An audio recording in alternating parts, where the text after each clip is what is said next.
Hey, welcome to The Good Life, where we talk about the search for significance, the pursuit of purpose, and all things challenging us in our culture.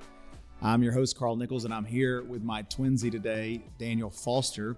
As we say, we'll go ahead and address the elephant in the room for those of you who are watching. We dressed the exact same way to come to this. It's honestly embarrassing. I walked around the corner in preparation for this, and I literally thought I was looking in a mirror. Other than I was in shock. I was like, "Are you kidding me?" Yeah, all the pieces of clothing I could have chosen today, and 2/3 of what I'm wearing is. And I think I've worn this shirt. This is the first time I've worn this shirt. The first time I've worn this shirt this season. Yep. If you're not watching online, we were wearing our buffalo plaid, unbuttoned long sleeves over a black short sleeve. Yeah, it's almost like we planned it and it looks ridiculous. That's how bad it is. It is bad. All I need is glasses and I would match. So I'd be your twin today. Yep. Well, it's appropriate though, because we are talking about all things Christmas today. We're going to have a little fun. Before we jump into that, I thought we could have a conversation about how you can help us get the word out about this podcast. We have had, this is our 4th episode, a bonus episode for Christmas. And then we've got a New Year's episode that'll drop right after New Year's. But we've had a lot of incredible feedback. Yeah. We've had some that have had other differing opinions, nothing too harsh at this point, but we're speaking truth to a culture. And this is not a place where we sit down and debate topics. It's where we look at God's word. We look at the context of the culture that we're facing, and we try to speak absolute truth. And sometimes we'll say a culture that wants my truth. That's right. And so sometimes we'll share opinions and various things, but for the most part, we're trying to speak sanity into insanity in a lot of ways. And so some of the episodes have been hot topics, and I know when you address certain things, it definitely incites feelings of emotions and things. And so the goal here is just to speak truth to a lying culture, and doesn't make us any better, but it does allow us to, this is not a place where we're just sitting down debating like news media or scrolling through social media to see differing viewpoints. We're trying our best to look at God's word. So if you've enjoyed the podcast, several things I would encourage you to do. First of all, leave us a review. Let us know. That helps get the word out. We'd also love some feedback on the podcast, as far as you can just email us. We'll put some links there on the podcast where you can email, let us know what, maybe topics you want to hear and various things. Also, like and share, comment, share with a friend, let people know, and help us get the word out. So yeah, for sure. That's definitely something you can do. So tell me a little bit, you're married now with a little one. First Christmas. Yeah. What's in the works for you guys this year? Man, it's crazy how life changes when you have a kid. And really quick, I want to share a funny story how Christmas is working in our household. Krista created this Christmas list for all of us, and she sent that list to both of our parents. Uh-oh. And I'm like, that's probably not the best idea, because now they're all going to buy the same things for us.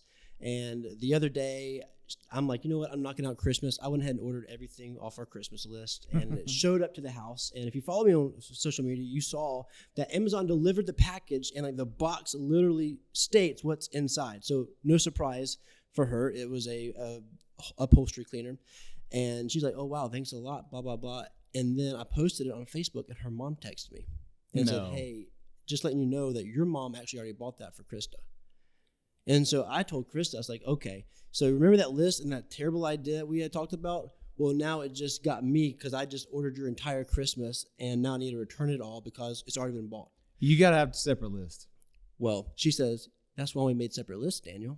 Oh, no. And I was like, when did we do this? She's like 3 weeks ago. And she pulled it up on her phone, and I'm wrong. It was there on my phone, another list. So I get the pleasure this week of returning everything I purchased for her and just starting over. And the bad part is, like, that first list had all the links and everything. I finished Christmas shopping for her in 7 minutes. The good news about that, though, is nobody knows the other things you're going to buy now. Exactly.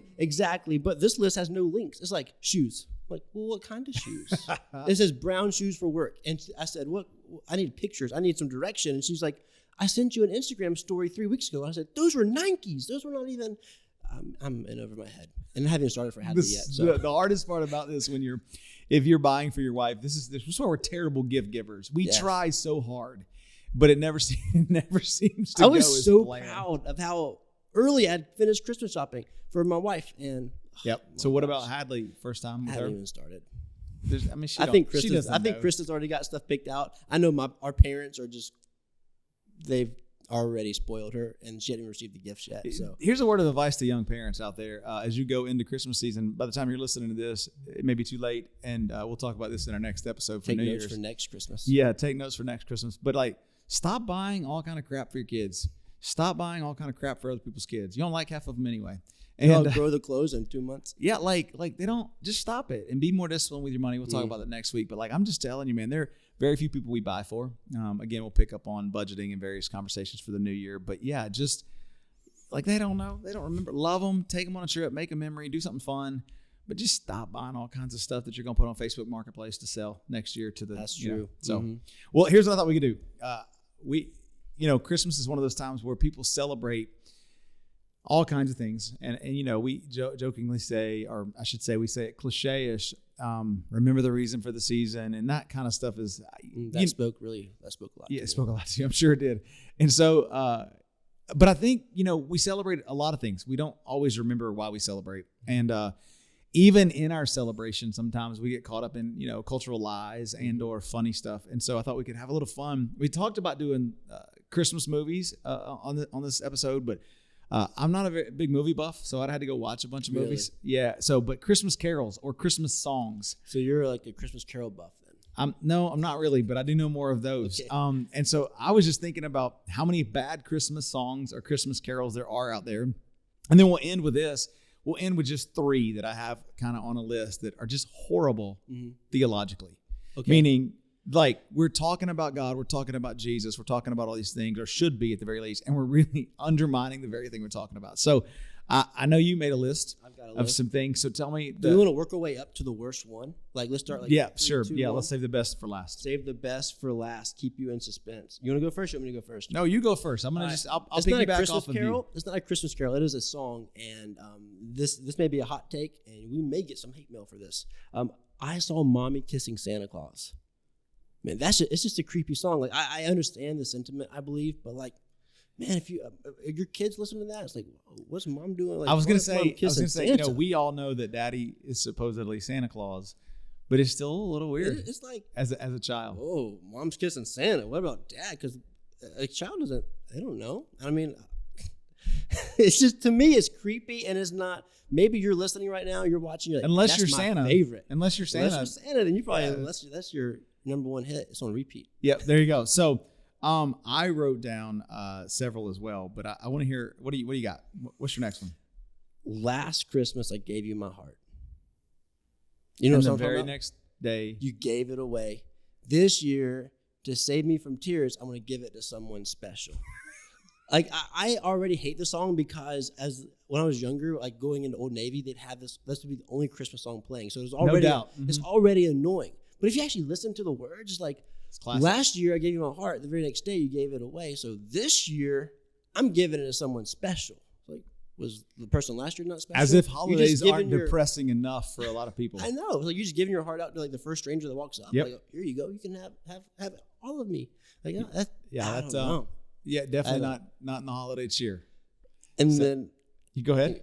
This one, unapologetically, the absolute worst Christmas song in the history of Christmas songs. I'm as bold as I'm saying it. Christmas Shoes. Okay, so I've seen that one. People say that often. Why do you say that? It's just the most sad. Like, I used to have like a little countdown. Like, I have lived 8 days in December without hearing Christmas Shoes. Like, I am marked safe from hearing Christmas Shoes, and I've made it like 3 years, and then some jerk spoiled it. So if a listener hasn't listened to it, why is it so bad? It's the saddest song in the world. Like, I'm just bawling my eyes out. Christmas is a season of joy, and now I'm just explaining to my wife. I'm just coming out of the car bawling. My eyes are red, tears streaming. I just listened to this little kid trying to buy some shoes for his mom, so when she meets Jesus, she looks beautiful. I'm gonna have to excuse myself. We have tissues right now. So I don't, when I think about some of the things you're talking about, I don't understand when the people who sat down, the authors of these songs sat down to write. Oh, this is gonna be a jam. Like, we're like, okay, let's celebrate the birth of the Savior of the world by talking about Mommy kissing Santa Claus. And I understand maybe they don't have the same, theological background, but we sing that song. It's become a part of our culture. And really, we laugh about some of these things. I mean, like, I have some of the carols. I wrote down some of the carols, like Grandma Got Run Over by a Reindeer. Like, not even a carol. I guess it's more of but people sing that all the time. Yeah. It's just awful. Let's celebrate. And Grandma's gone. What's crazy about it is I was just reading some of the lyrics, and it says, when we found her Christmas morning at the scene of the attack, she had hoof prints on her forehead So and descriptive. incriminated claws marks on her back. That's borderline morbid. Like, wow. And like we laugh This is about a true that, but true crime. and there's nothing wrong. I mean, obviously these are just hokey songs, but I'm thinking to myself, here we're going into Christmas, and that's the stuff we hear. That's the stuff we hear all over the radio. And back to the Christmas shoes. Do they even tell us what kind of shoes he's buying? They just leave you in suspense. Like, is he buying his mom Jordan 1s? Like, is he? I don't know. What kind of shoes are you buying, Krista? I don't know. I need suggestions, actually. And then here's one. Santa Claus. He sees you when you're sleeping. That's creepy. Yeah. He knows when you're awake. He knows if you've been bad or good. So be good for goodness sake. First of all, the pressure for any child.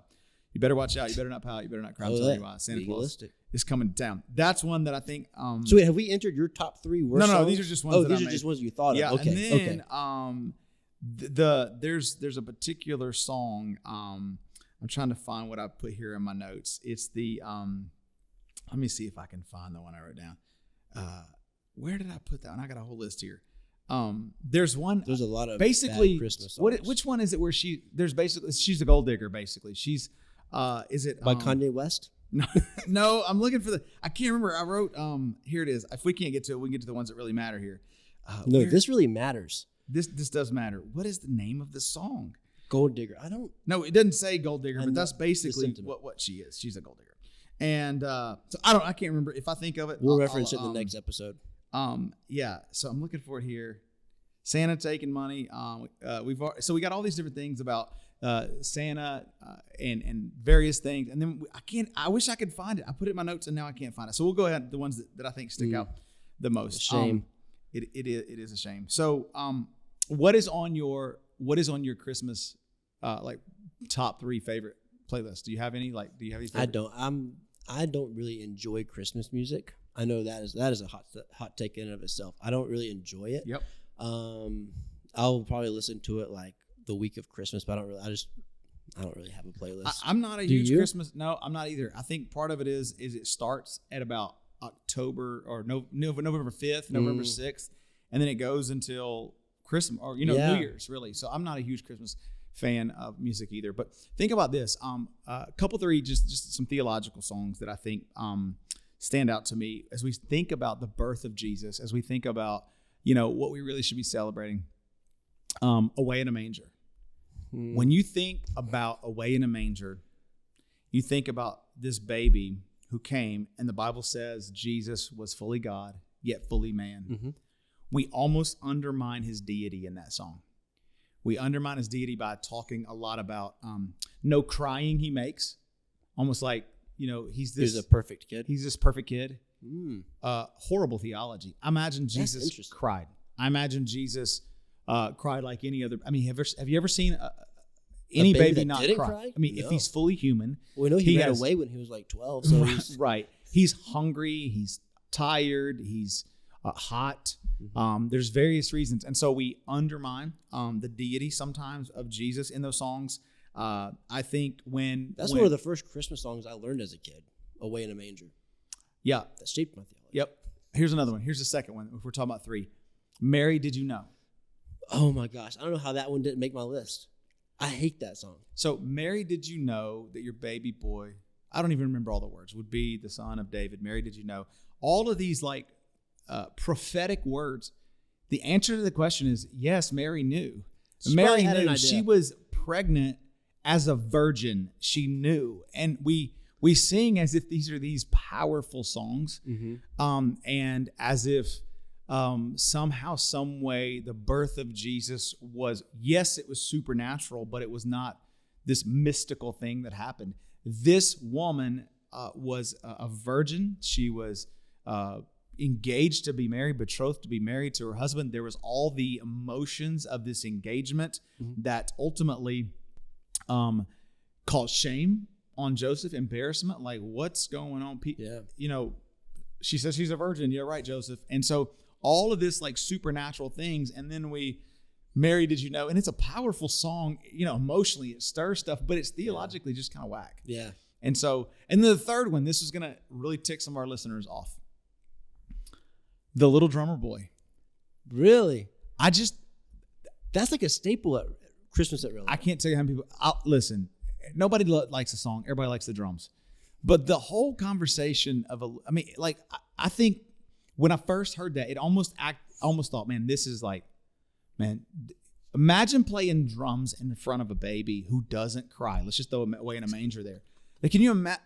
He's crying now. And I get the whole conversation of bringing your best and I play my best for you and all that. But I just think, not that there's anything wrong with some of these songs, but I really think people, when you think about the manger scene, when you think about the birth of Christ, when you even think about the gifts that the wise men brought, if we leverage Christmas carols, Christmas songs to develop our theology, it's no wonder we have such whack theology. And so I think while it's a bonus episode, while we're talking about Christmas and we're just kind of poking fun a little bit of the things. I mean, listen, we sing some of those songs. There's some great songs that we sing on Sundays or in the Christmas season here. We've done Little Drummer Boy. I think you sent a video. You said we ought to do it with people flying from the ceilings playing drums. That's actually very controversial right now. There's the church that is a large church, and they have drummers, like probably a dozen drummers just flying from the ceiling. That's sparking some controversy. Really? I didn't know that. And so is. I think, we have all these mindsets and what we expect at Christmas. And I think I've been guilty of this, if I'm honest. We have Christmas at Relevant coming up here at the time of this episode drops this coming weekend. And it's easy to try to draw people with gimmicks. It's easy to, we've done it, not gimmicks, but things that get people on the doors. Snow and Little Drummer Boy, take it to another level, and just the fun, the excitement. And look, we always do that kind of stuff just to make an experience that people will remember. But that's not why we celebrate. Mm-hmm. And so I'm more convinced than ever before that the thing that draws people and keeps people is simply the good news of Jesus, the gospel. And I was watching a recap video of a pastor today just talking about the gospel, the good news being from Evangelion. And it's a war term, that the good news that somebody's beat the enemy on our behalf. Yeah. And so I can't wait to preach the message this coming weekend to our church and just remind people who are watching or tuning in, like, have fun, laugh, but like know what you believe. Mm-hmm. Like, Jesus was fully God. He was fully man. He came and took upon the form of a servant. He died in human likeness, meaning he experienced the same pain, the same agony, the same emotion that we feel, yet he resurrected because of the supernatural power of his Father. And so, like, as you go into this Christmas season, maybe you find yourself maybe in a season of fatigue, a season where you're like, how am I going to deal with that trauma in my life as I see this person, or unforgiveness, or maybe you've lost a loved one. I just want to remind you, like, the God who sent his son is still in control of everything today. And so anyway, that's all. I thought we could drop a quick little bonus episode before Christmas, and then New Year's episode will be out next, right after the new year. But any other thoughts you want to say before we check out? No, I think that's it. Yeah. Well, do me a favor. If you have whatever I say platform you're listening to this on, if there's ability for you to comment, I'd be curious, like, what's your favorite Christmas song, Christmas carol? Or what's your least favorite? What's your least favorite? One that, like, you want to scratch your eyes out when you hear. And I'm just curious. Why is it Christmas shoes? Yes, that's right. So, hey, don't forget, like and subscribe. We're going to drop another episode at the new year. We're going to talk about 3 things you can do to make your new year maybe the best year you've ever had. And they're going to be really simple. It's not some major New Year's resolutions or, fads or anything. We're just going to talk about some real simple things that if you'll create these things in your life, I think it'll make a big difference. So remember, like and share and subscribe, and we'll see you guys next time on the Good Life Podcast.